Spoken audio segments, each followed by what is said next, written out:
Hindi po marunong. So, ayan. Natin.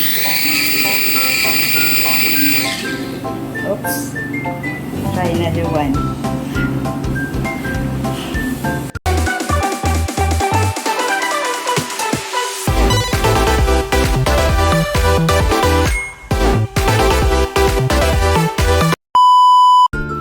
Hi guys. Good evening. Ay, good day na lang.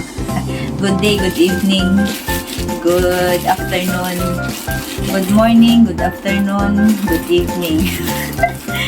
Sa lahat po.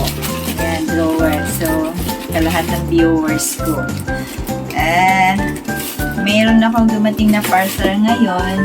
So, in-order ko to nung nakaraan. Buksan natin. Kasi ano yata to, yung drone na in-order ko.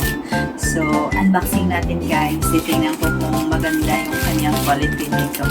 Hindi naman siya bogacious na drone. Ano lang, mga pag sa pesos natin is mga 1 plus. 1,000 plus.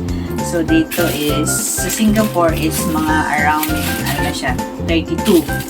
So, ayan, titingnan natin kung maganda yung quality.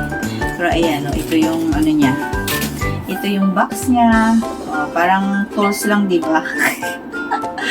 So, sana maganda yung quality na nito. Tapos, hindi ko pa gamay ito. So, kailangan nating itatry siya.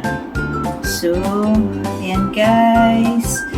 So, ipapakita ko sa inyo guys kung ano yung mga accessories. Tapos, i-assemble natin. So, ayan guys. Ito yung sa loob ng box niya. Ito yung, ayan, yung remote control niya yata, remote control niya ito. Siyempre may, ayan, may ganito, may button. So, control niya ito siguro. Hindi siguro sure na control niya. Tapos ito, ito. Parang, extra, ay, mga ilisi niya. Pala. So, ayan. Extra lang siguro to guys. Extra na LC. Ayan. Tapos yung USB niya. Tapos meron siyang screw driver na na kasama.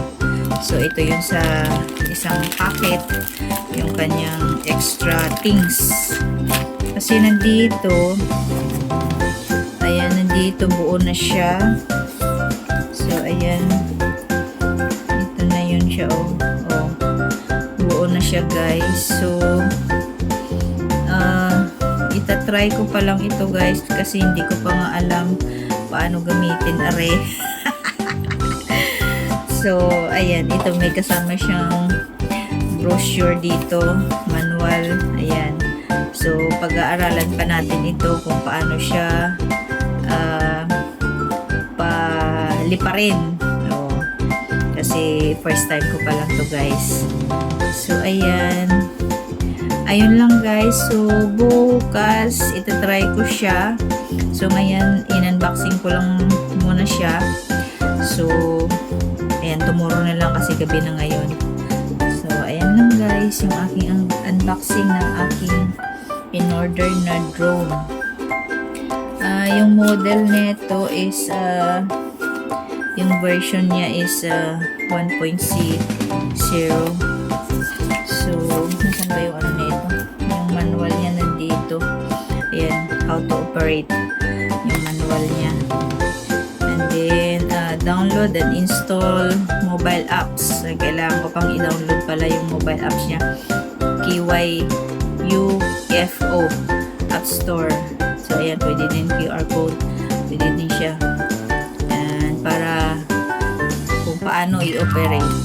So, ayun lang guys. Unboxing lang muna for today. So,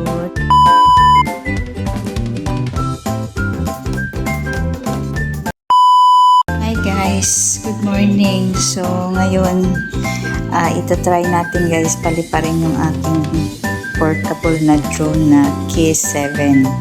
So, ayan, naka-set up na, ay, nakalagay dyan. I-try ko lang kasi hindi pa naman ako nakaranas sa magpalipad ng drone. Tsaka medyo ano siya, sensitive. So, ayan, i-try natin ngayon paliparin. So, nanood ako ng tutorial sa YouTube kagabi kung paano i-operate. So, kailangan i-on una daw yung drone. So, ayan. Tapos, next is yung kanyang remote para mag-connect silang dalawa. So, ayan. Naka-on na. And then, kailangan naka-download yung apps sa cellphone mo. So, ito kagabi, dinownload ko na siya. So, dito yung kanyang apps. UFO, yung kanyang apps. So, i-connect natin siya sa Wi-Fi. Hanapin natin para sa camera niya. Makakonect sa camera niya yung sa mobile natin. So, ito, hanapin natin yung Flow Wi-Fi E8 A512. So, dyan tayo magko-connect. So, ayan. Quality. Checking the quality of the internet connection. So, ayan. Then, connected na natin yan.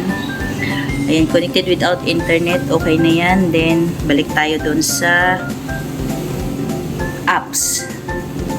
Ayan, dito tayo. I-open natin to. And then, press natin yung start. So, ayan na siya. Ayan na yung camera. Ay, parang baliktad. Ayan, nakaganyan. Sorry, baliktad yung aking cellphone. So, ayan, nakakonik na yung camera niya sa cellphone ko. So, ayan ang kanyang view.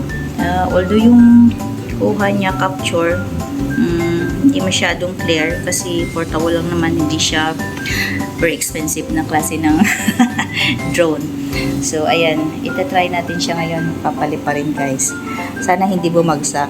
So, let's do it, guys. Ayan, guys, let's try to fly. So, ayan, pindutin ko siya. Mag-start. Ayan, ready. Ayan. Try natin siya. Nag-start na siya. So, ngayon, try natin siyang paliparin. Ayan. Take 1, take 2. Hindi ko marunong. So, ayan. Ayan, take. Oops. Try another one. Bukan natin ulit, guys. Hindi ko na mabilang kung ilang take, guys. Nababangga na yung aking drone sa pader. So, natidisgrasya. So, ngayon susubukan ko siya ulit na makuha talaga yung magandang lipad niya. Actually, dito lang sa loob muna ng bahay kasi practice lang. Tsaka dito kasi sa Singapore, hindi ka basta-basta makapalipad ng drone. Kailangan kumuha ka ng permit. So, dito lang sa bahay, for practice lang. Kasi, mumurahin lang naman to. So, ayan, bumili na talaga ako para pag-practicean. Kasi, di ba, someday pag vlogger ka kasi, medyo kailangan yung magpunta ka sa mga bundukan, o may magandang capture. So, ayan, ito, binili ko lang kasi for practice lang. So, try ko ulit. Di ko na mabilang, guys, kung ilang time. Kasi bumabagsak yung drone ko. Masisira na yata to practice lang. So, ayan, ito try natin ulit, guys. Okay.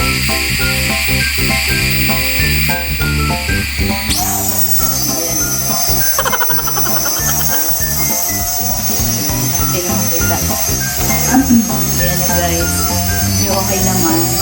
Parang kailangan i-CD mo lang talaga siya. Tsaka control.